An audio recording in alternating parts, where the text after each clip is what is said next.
Hey everybody, final thoughts for Paradise Fallen. Okie doke, let's go. Well, first of all, actually, it's quick addendum. Normally I have to wait for people to point out what an idiot I was, because I always make so many mistakes when I make the video, because I just get kind of caught up in the moment and I'm thinking about too much stuff to actually remember all the rules exactly right.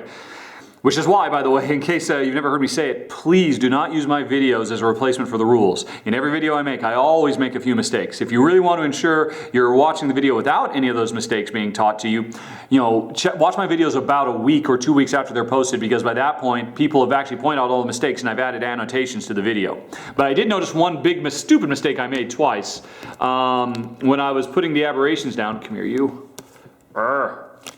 I put this card down, the raiding tribe, twice. This is one that's supposed to go between islands, not assigned to an island. It was supposed to go between islands, which makes it trickier to play, because when you put them on an island, you know exactly, okay, I want to block that island from my opponent. With these, you potentially block, but you give your opponent the opportunity to go around the obstacle instead of through it. So I played these wrong. They should have gone between islands instead of, but still, that didn't, dismiss. I think the video still pretty much captures the overall feeling of the game. Just sorry about that one little goof. And I'm sure I've made other goofs, and I'm sure people will point them out to me, and I will annotate the video as normal.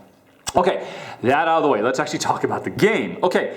Now, first of all, I really like the theme of this game. I think it's actually very, very cool, this whole notion of, well, yeah, something terrible has happened and we have no idea what. Because why would we? I mean, just look at this guy. Clearly, he's got more pressing concerns than where does the green mist come from? I mean, we are just normal people trying to survive this crazy situation. And it must have been a really bad thing to have destroyed buildings like that and to lose, I mean, who knows what it is. But I like the fact that it's a mystery. And, you'll never actually know. You just have to deal with survival. That's really, really cool. It is kind of weird, though, that the rules don't say that. The rules just don't say anything. There's actually nowhere in here is there any discussion about why the world is like this, or even why you're trying to explore. It's easy to fill in the blanks. Obviously, something terrible happened, probably months ago, and now people are, well, actually maybe even years ago. For these savage tribes that developed, I think, so we are years after some huge cataclysmic event that destroyed Hawaii and probably the rest of the world, or at least made it for the rest of the world can't get to Hawaii anymore. I mean, there's mystical stuff, paranormal stuff going on here, so maybe we're in another dimension, who knows. But, so years later, people have gone feral, they've gone tribal, they are now savage tribes of normal people who are just trying to stay alive, and we are like kind of the more innocent, happy-go-lucky people just trying to figure out what's going on by exploring. That's cool. Like the theme a lot. Really, really enjoy it. It's a great, neat little portable card game. Works really well. And, the card play is nice. It gives you some interesting choices to make. I mean, it's very luck of the draw. I mean, there's no choice about it. But card games generally are that way. This game especially so. Let's see. And, yeah, it's just a nice little breezy thing. Now, I really only have one significant complaint, which is I don't understand why. This game came with 20 of these, I forget what they're called, Colola markers, something like that, which you're supposed to put on your card to indicate that you have this power or not.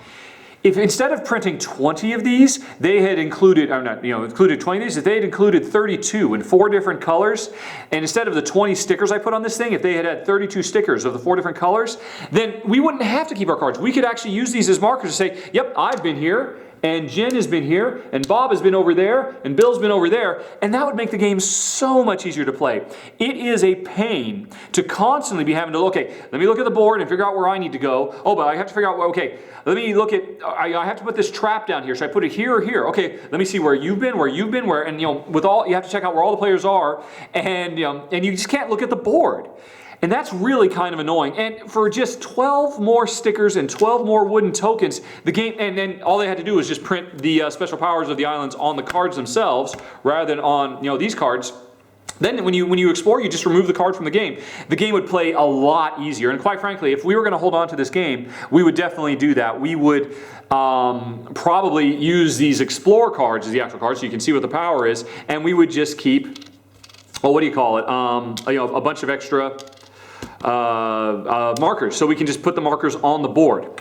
Now that said, we're not going to hold on to the game. In fact, I'm currently auctioning it away, because while it is neat and it plays really smooth, I think this game needs more than 2 to really come alive. With only 2 players, This is clearly a tactical game. This is not a strategic game because it's not like you can hoard cards and save up for a really big turn. This is all about, okay, what do I got in my hand? What am I going to do? And how can I set myself up for maybe the next turn?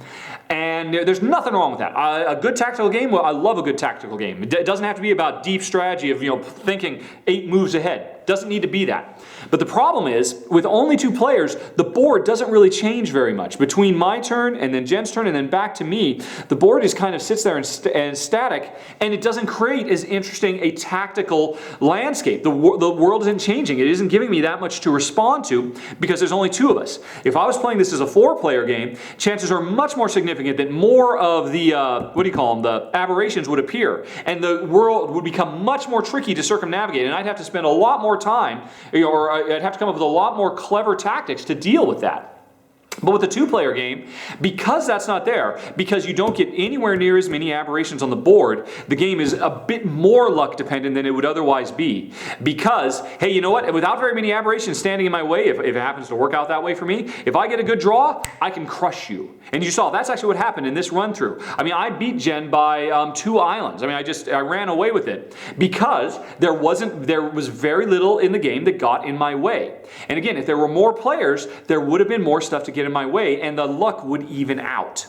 So that's my only real complaint about Paradise Falls. If Jen and I had 3 or 4 players that we could play this with on a relatively regular basis, this would be a total keeper. The theme is great. The art is great. I feel like if I play this enough, I'll actually learn how to say all these. So there's a little bit of educational value, and there's some nice tactical play.